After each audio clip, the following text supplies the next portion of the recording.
আলাইকুম ওয়া রাহমাতুল্লাহি ওয়া বারাকাতুহু।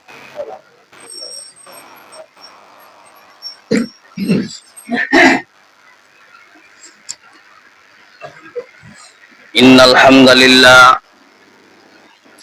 হামদালিল্লাহ নাহমাদুহু ওয়া নাস্তাঈনুহু ওয়া নাস্তাগফিরুহ ওয়া নাউযু বিল্লাহি মিন শুরুরি আনফুসিনা ওয়া মিন সাইয়্যাতি আমালিনা।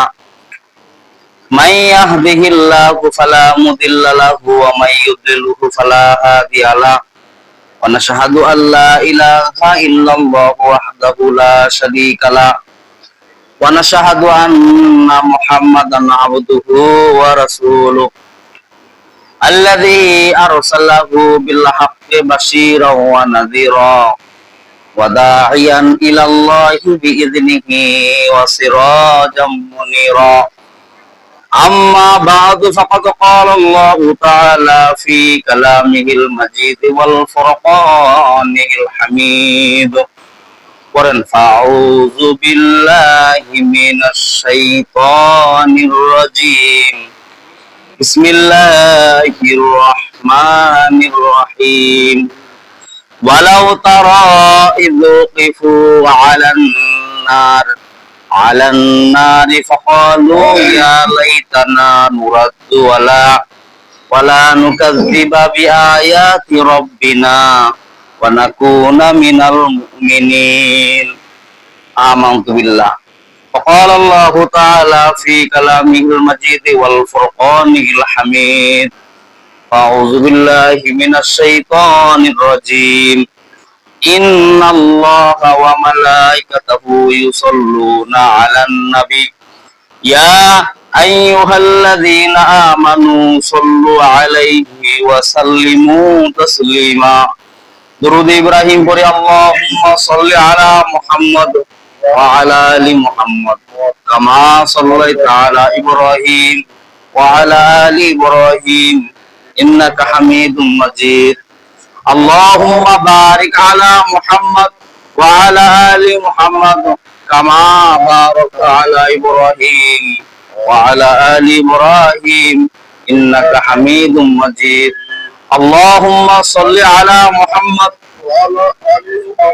كما صليت على إبراهيم وعلى آل إبراهيم إنك حميد مجيد.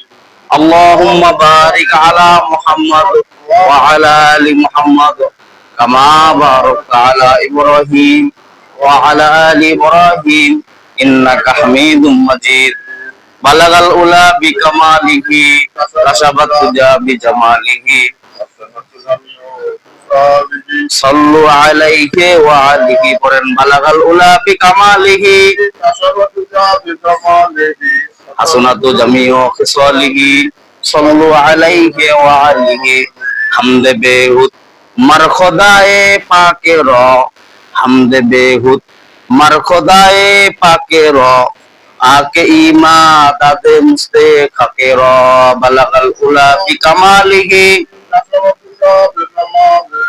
हसनतु जमीउ फिसलिही सल्लु अलैहि व आलिही राहे मेरे मस्कन हवाली काबा बने मेरे मदफन दिया रे मुदीना बलगल उला बिकमालिही हसनतु जमीउ खिसालिही सल्लु अलैहि व आलिही। এই পৃথিবীর ওই আকাশের মালিক তুমি রহমান। এই পৃথিবীর ওই আকাশের মালিক তুমি রহমান। তোমার দয়া এদের মাঝে নদীর মতন বহমান। নিখিল জগৎ জিগির করে তোমার নামে রাত্রি দিন। তোমার প্রেমে পাথর পেটে ঝর্ণা ছুটে হয় বিলীন। তোমার প্রেমে পাখি যে গান গায় তোমার নামে সূর্য উঠে। তমকুল পাখিরা তোমার নামে গায়ে যে গান। এই পৃথিবীর ওই আকাশের মালিক তুমি রহমান। তোমার দয়া এদের মাঝে নদীর মতন বহমান। আলহামদুলিল্লাহ, সমস্ত প্রশংসা সেই মহান রব্বুল আলামিনের, যিনি আমাদের জিলহজ মাসের চতুর্থ জুমায় উপস্থিত হওয়ার, শরীক হওয়ার তৌফিক দান করলেন। সেই মহান দরবারে আমরা শুকরিয়া জ্ঞাপন করি। আমরা সকলেই বলি আলহামদুলিল্লাহ। আল্লাহ পাক কালামের ভিতর বলেন, লা ইন শাকারতুম লা আযিদান্নাকুম ওয়া লা ইন কাফারতুম ইন্না আযাবি লাশাদীদ। যে বান্দা আমার নিয়ামত পায়, নিয়ামতের শুকরিয়া আদায় করে, তার নিয়ামতকে আমি আল্লাহ পাক বাড়ায়া দেই, বলি সুবহানাল্লাহ। সব জায়গায় নিয়ামতের শুকরিয়া আদায় করতে হবে কার বলেন দেখি? খাওয়ার সময়, চলাফেরার সময়, সব জায়গায় কার শুকরিয়া আদায় করতে হবে? কেবলমাত্র আল্লাহ তাআলার শুকরিয়া আদায় করতে হবে, কারণ আল্লাহ তাআলাই আমাদেরকে তৈরি করেছেন, ঠিক কিনা? আর আল্লাহ তাআলাই আমাদেরকে নিয়ামত দান করেন। জাহান্নাম জান্নাত কে দিতে পারেন? আল্লাহ দিতে পারেন। এই যে টাকা পয়সা, অর্থ সম্পদ, ধন দৌলত কে দিতে পারেন বলেন দেখি? আল্লাহ তাআলা দিতে পারে। এমনও আপনি যদি চেহারার যদি বড়াই করেন, যদি বলেন যে না আমি চেহারার বড়াই করি, আপনার সাথে এমন লোক আছে খ্রিস্টান যারা ইয়া মেথর, ওদের মধ্যেও চেহারা আমাদের সৌন্দর্য আছে, ঠিক কিনা বলেন? কিন্তু ইজ্জত সম্মান আছে নাকি ওদের? যারা মেথর, যারা সুইপার, যারা পায়খানা সাফ করে, মানে পরিষ্কার ভাষায় কথা বুঝে থাকলে বলেন, ওদের মধ্যে চেহারা সৌন্দর্য লোক আছে না নাই? আপনি যদি চেহারা বড়াই করেন, তাহলে ওই লোকটা কোথায় যাবে? ঠিক কিনা বলেন? আপনার চেহারা যদি বড়াই করেন, আর যদি বলেন যে অত সম্পদের বড়াই করেন, ওদেরও যত টাকা পয়সা আছে আপনারও অতগুলো টাকা পয়সা নেই। একটা মেথর, সুইপার, ওরা যারা যে ইনকাম করে, আপনিও অত ইনকাম করতে পারবেন, ঠিক কিনা বলেন? ওদের যে এত টাকা পয়সা, যদি টাকা পয়সা যদি বড়াই করে, আর যদি বড়াই করেন যে আমার চোখ গুলা একটু বড় বড় করে আকৃতি, তাহলে আপনি ওই হাতি এবং কি ওই বাঘের, গরু, আপনার চাইতে গরুর চোখ বড় আছে। আপনি যদি বলেন যে মাথার বড়াই করি, আপনার চাইতেও গরুর মাথা বড় না? আপনি যদি বলেন যে আমার পায়ের বড়াই যদি করেন, আপনার চাইতেও গরুর পা বড়। আপনি যদি শক্তির বড়াই করেন, গরুর সাথে আপনি পারবেন না, পারবেন? আপনার ফালাই দিয়া চলে যাবে। এই জন্য সমস্ত দিকে ফারেক করে আল্লাহ তাআলা মানুষকে কেবলমাত্র শ্রেষ্ঠত্ব দান করেছেন। কেন দান করেছেন? কারণ মানুষের বিবেক, জ্ঞান আল্লাহ দান করেছেন।